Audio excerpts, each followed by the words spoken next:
Do you want me to lick the tube to figure out what the coating is again in this video? Because we got some strange comments on that last time.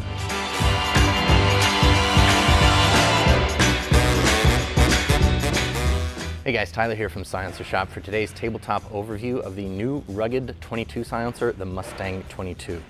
This is Rugged's newest entrance into the silencer world, and for those of you paying attention to their Oculus or owners of the Oculus, it is very similar, but the big difference is going to be weight. The Mustang 22 is an aluminum 7075 aluminum silencer. The tube and baffles are all aluminum, and then the mount section here on the back is actually titanium. So you're getting that lightweight in its full configuration, 3.4 ounces. And for the lightweight or short configuration, which you move this adapt module here on the end, which we'll get into here in a minute, that guy is coming in at around 2.5 ounces, a little less. In the box, you'll notice Rugged sends their traditional Oculus end cap tool, same tool as always. It's a plastic tool. You'll get some paperwork, your owner's manual, definitely read that, some stickers, and registration card.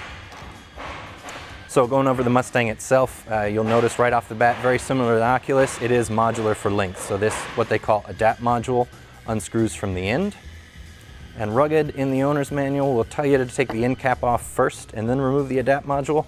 But I always have trouble keeping the baffles in the extension tube when I do that. So I typically take the adapt module off, remove the end cap from this. And then to run it in the short configuration, you basically just drop this end cap back onto your rear mount. Your rear section, excuse me, and you're running it in the shorter, I call it 3.5 inch configuration.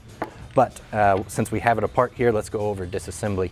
So as I mentioned there, adapt module comes off, end cap comes off the front, and the baffle stacks fall out. If they don't, and they're being a little stubborn on you, you can get a wooden dowel rod that fits inside of, so less than a 1/2 inch wooden dowel rod, call it 3/8, and drop it in there and kind of bang them out if you've got a dirty can in there.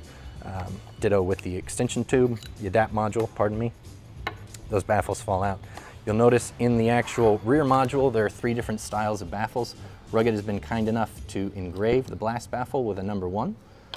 Then there are 3, let's call them regular baffles, if I can get them apart, and then 1 short baffle. In the extension tube there are 4 baffles, 1, 2, 3, 4, and then again an identical to the rear mount, rear section, forward baffle, which is shorter. And in the owner's manual, Rugged will tell you if your baffles are being stubborn and stuck together, you can use a hex key, which is oftentimes much easier, but I just happen to have some brass dowel rod, an aluminum dowel rod here, and apply very gentle rotational force to get this thing to come apart. So there's your extension tube, your adapt module.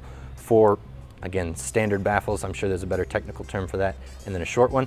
And in the rear section, the meat and potatoes section, as I like to call it, a blast baffle, again engraved with the number 1, 3 standard baffles, and a short baffle. It's interesting to note at this point, all of your standard baffles are interchangeable, so if you end up taking this thing apart, you don't need these specific 3 baffles to go back into the rear section, you don't need these 4 to go into the adapt module. You can clean them all, jumble them all up, and put them back in kind of in any order. Again, just keeping in mind, you've got that blast baffle, then the regulars, then the short, and regulars and short in the adapt module. To reassemble this thing, typically I like to start with the short one. You'll also notice in the short one there is a keyed notch. You'll also notice on all of the regular baffles, again, a keyed notch. You'll also notice to the discerning eye there are some flats cut into the baffles here, and then corresponding dimples on the inside of the tube.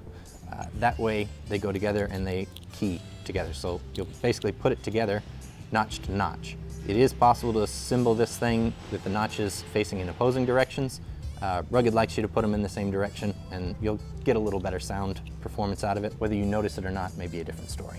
But basically, you're just going to take all of these assembled on the table here, notch to notch, until they key together. And then blast baffle, again engraved with the number 1, goes on there, and you look down inside and all the notches go in the same direction. At that point, you can take your tube, slide it over the baffle stack. You'll also notice on your blast baffle there are some notches cut on here like they are on all of the baffles. There are also 2 dimples inside your tube. So you'll slide this into your tube.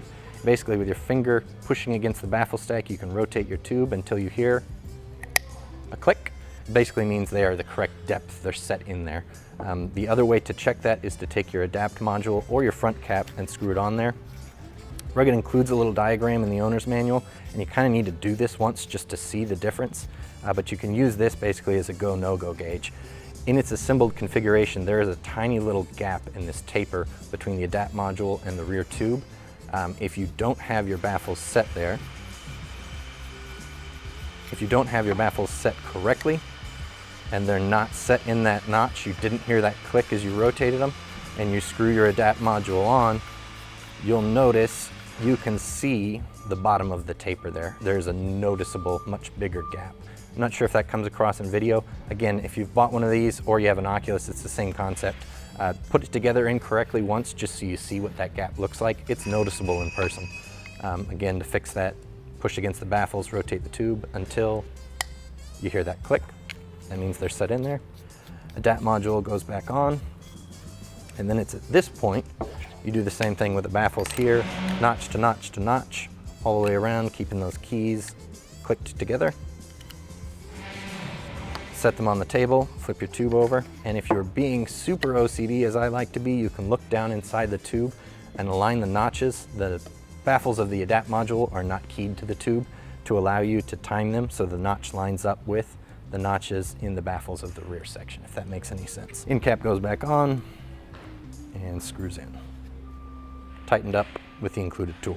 The Mustang is available in 2 different colors, which is kind of unique in the rimfire world. Mostly you just see the black, but it also comes in an FDE, and they are both high temp Cerakote finish on the outside of them. They are, as I mentioned at the top, also 7075 aluminum. So you can kind of think of this silencer as an Oculus Light, if you will. It is 22 long rifle rated only, so no Magnum calibers, 22 Magnum, 17 HMR, 5.7, which the Oculus is rated for. That's going to be the big difference in my mind. If you're going for a lightweight and or 22 long rifle only rated silencer, the Mustang would be the choice over the Oculus. But if you're looking for a little more modularity in lengths, or you want to do some kind of cleaning solution that doesn't apply to aluminum, then the Oculus would be your choice there. In its full configuration, it is 5.4 inches in length and 3.3 ounces in weight. In its short configuration, it's 3.4 inches, so you lose about just a little under 2 inches when you drop that ADAPT module off of there, and around 2.2 ounces in weight. So it's a noticeable difference in both size and weight, just like the Oculus is, running the full configuration versus the short. It's also, I will say, a noticeable difference in sound. For me, both the Oculus and the Mustang work really well in their short configuration. It is quiet enough, especially on a 22 host, which inherently isn't a very loud platform, but you will pick up a noticeable amount of sound suppression when you run it in the full configuration.